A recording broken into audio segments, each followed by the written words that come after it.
This is what I experienced when I was 17. What? At that time, I was in good shape because I Attack mastered many this pussy. sports, such as boxing and wrestling.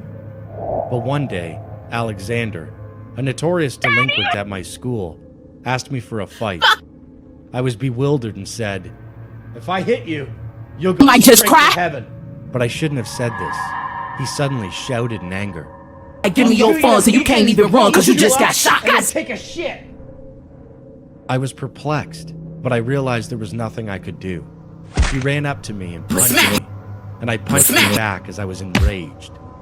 He was knocked down to the floor by my fist, and blood started dripping from his neck. I tried to help him up, saying I'm sorry, and let's stop this. But he grabbed me, knocked me over, and started beating me. I was infuriated and punched him badly. He fell down again and couldn't get up as he was in pain. I kept yelling at him to stop, but he was already half mad. He got up again and shouted as he approached me. "Let's come! I shouted. "Please stop! Come on now, You're gonna die baby! if you keep doing that." He said, Come! smirking. "Of course! One of us must Get a phone up!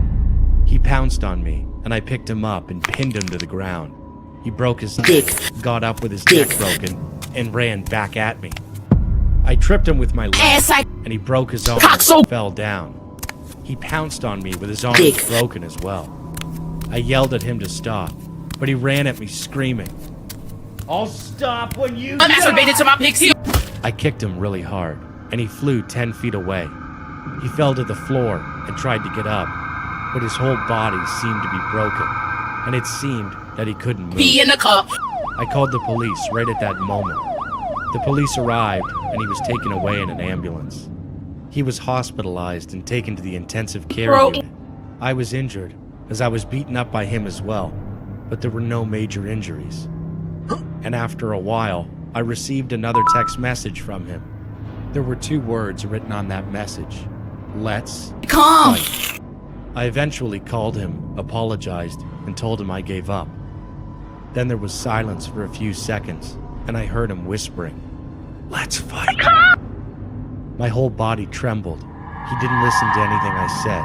His only goal was to fight. Fuck me so good I couldn't find my weed! After a while, I received a letter. In the letter, once again, 2 words were written. "Let's." Come! A few days later, I heard a knock and looked outside to find Alexander standing there. He was limping with a cast on his arm. I called the police, but he continued to hover around my neighborhood. I ended up moving, and I haven't heard from him since. Years passed, and I ran into my old high school friend Luke, and while talking with him, I happened to hear about Alexander. After he fucked me so good I couldn't find my weed! Where at school to fight, and most of the kids refused and avoided that dick! But one of them, a friend named Nicholas, accepted the fight, and in the end, the 2 of them fought until Alexander killed him with his bare hands. In the end, Alexander went to prison. I was horrified. He had meant everything he ever said. If I hadn't suppressed him then, I wouldn't be alive now.